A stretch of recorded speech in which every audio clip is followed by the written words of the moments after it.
ஆரம்பத்தில் டெல்லியில பழைய கேங் லீடரா இருந்த சக்திங்கிற கமல் கிட்ட ஒரு பழைய தாதா சமாதானம் பேச வர்றேன்னு போலீஸ் கிட்ட மாட்டி விட்டு போயிடுறான். அப்போ நடக்கிற சண்டையில பேப்பர் போடுற ஒரு சின்ன பையனை அமருங்கிற சிம்பு மூலமா தன்னோட உயிரை காப்பாத்திக்கிறாரு கமல். அந்த சின்ன பையனோட அப்பாவும் அந்த சண்டையில இறந்துடுறாரு.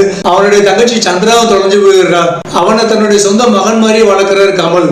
அப்புறம் ரொம்ப வருஷம் கழிச்சு 2016 அந்த ஊர்ல இன்னொரு பெரிய தாதாவான சதானந்துங்கிற மகேஷ் மஞ்சுரேகருடைய மருமகனோட தம்பி கமலுடைய அண்ணன் மாளிகைங்கிற நாசருடைய மகளை தப்பா பழகி கர்ப்பமாகிறான். அதனால அந்த பொண்ணு தற்கொலை பண்ணிக்கிறான். மகேஷ் மஞ்சுரேகருடைய சமாதான பேச்சுவார்த்தையை மீறி சிம்பு கமல் எல்லாரும் அந்த பையனை கொண்டு வர்றாங்க.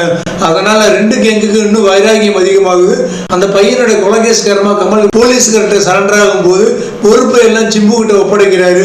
இதனால அந்த கேங்ல முந்தி பிடிச்சே இருந்த அவருடைய அண்ணன் நாசரும் முக்கியமான வழங்கையான பத்ரோஸ்ங்கிற ஜோஜு ஜார்ஜும் கோபமாயிடுறாங்க. கமல் ஜெயில இருக்கும் போது அவருடைய விருப்பத்தை மீறி சிம்பு சதானந்து கிட்ட சமாதானத்துக்கான டீல் பேசுறாரு. அகலக்கால் வைக்காதுன்னு ஆரம்பத்துல ஒத்துக்காத கமல் பின்னால சம்மதிக்கிறாரு. ஆனா சதானந்தோடைய மருமகன் தீபக்ங்கிற அலி ஃபசல் கமல் கேட்க ஹெவியா அட்டாக் பண்ணிடுறாரு. கமல் பிராக்ஷன் ஆஃப் செகண்ட்ல எவனை சந்திச்சுட்டு வந்துடுறாரு. அப்ப தன் கூட கார்ல சிம்பு இல்லாததுனால கமலுக்கு சிம்பு மேல சந்தேகம் வருது. அது அப்படியே பெருசாக்கி நாசர் ஜோஜு ஜார்ஜ் ரெண்டு பேரும் சிம்புவை தூண்டி விடுறாங்க. சிம்புவும் மனசு மாதிரி கமலுக்கு எதிராக திரும்ப ஆரம்பிக்கிறாரு.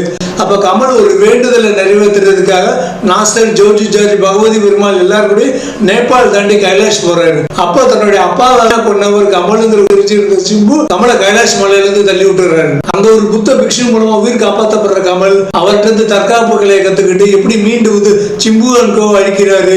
தன்னுடைய அன்புக்குரிய மனைவியான ஜீவாங்கிற அபிராமியை எப்படி மீட்டு எடுக்கிறாருங்கிறதான் இந்த படத்தோட கதை. இந்த படத்தோட கதை நான் கிட்டத்தட்ட இதே மாதிரி 90% நான் ட்ரெய்லர் ரிவ்யூல ப்ரெடிக்ட் பண்ணியிருந்தேன். முக்காவாசி அப்படியே இருக்கு கதை.